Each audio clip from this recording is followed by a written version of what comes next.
Sempre que eu falo sobre violência sexual contra criança e adolescente, eu acho importante a gente passar os números, mas os números para nos guiarem em direção a uma compreensão do que acontece nessa situação.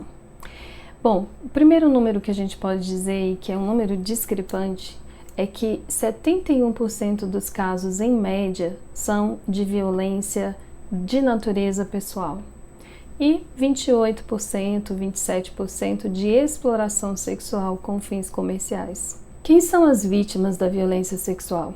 Primordialmente, de acordo com as estatísticas, mas talvez não tanto com a realidade, eu já explico por quê, nós temos uma situação em que cerca de 80% das vítimas são meninas e 18% de meninos.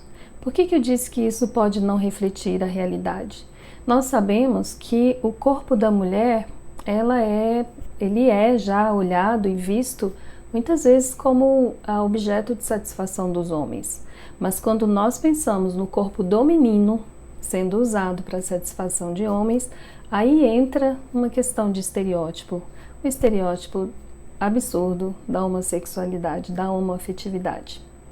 Então, pode ser que nós tenhamos um número muito maior de meninos sendo vítimas de violência sexual do que as estatísticas nos apresentam.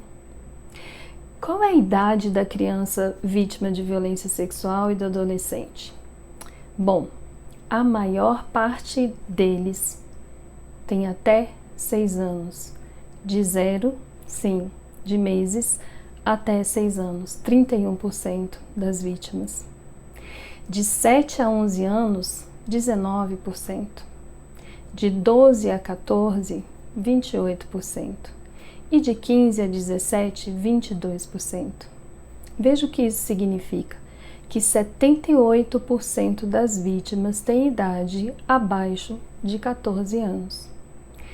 Por que isso acontece? Por que é assim? É importante que a gente entenda que à medida que a criança vai crescendo, ela pode ir se tornando um pouco mais autônoma, um pouco mais livre para poder tomar algumas atitudes, tais como até fugir de casa, enfrentar o seu agressor, adquirir comportamentos que são comportamentos de enfrentamento.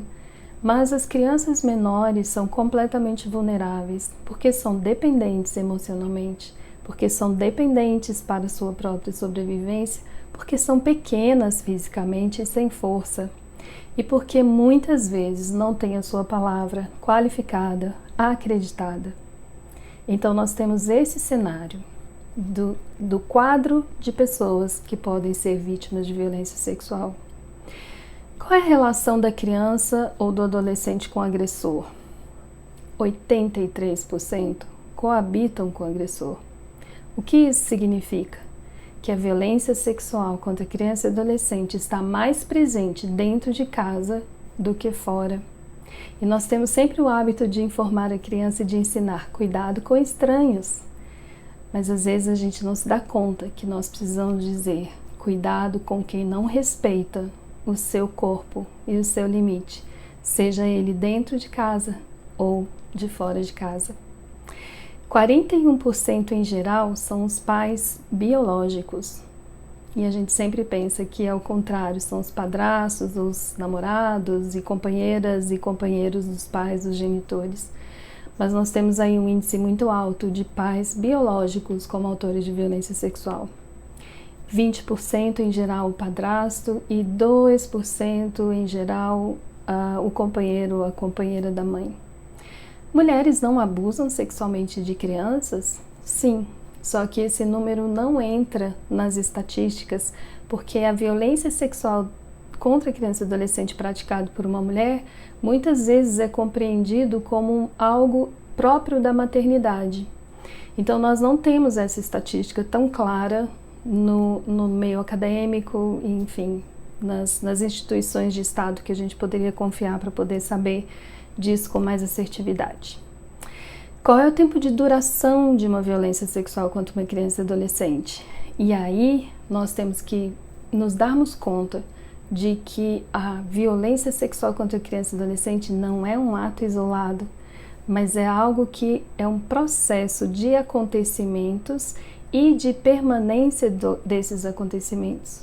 Então, 60% dos casos de violência sexual contra criança e adolescente podem durar até mais que um ano. E temos ainda 33% que podem ser superior a 3 anos. Em geral, a criança não tem noção dessa duração do abuso. Uma criança não conta o tempo tal como nós adultos contamos. Então, nós temos mais ou menos uma ideia dessa durabilidade, dessa duração da violência sexual em função de dados que nos chegam através de relatos ou de circunstâncias que são trazidas para o conhecimento da situação. A violência sexual contra criança e adolescente geralmente é planejada e feita por meio de estratégias. Por quê? Porque é um ato que vai ser condenado e rejeitado. Então não pode ser conhecido, não pode ser do conhecimento de ninguém, não pode ser algo feito à luz do dia.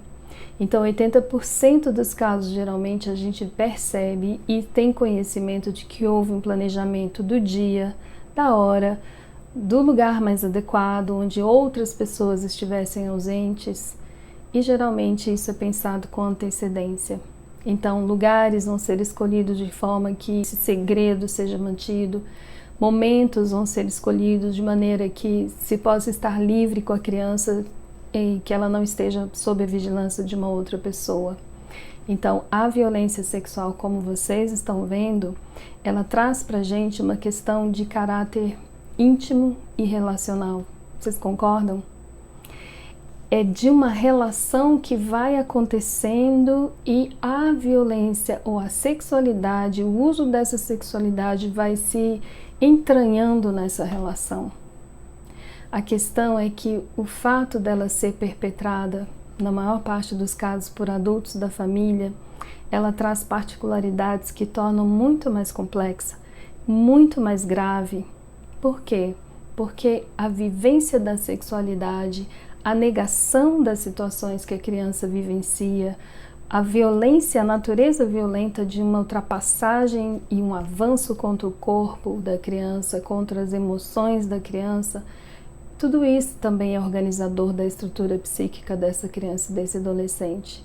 E é organizador também da estrutura social, principalmente nas violências sexuais de longa duração ou na exploração sexual comercial, quando a criança precisa daquele dinheiro ou daquele alimento que é oferecido para ela em troca pela própria sobrevivência.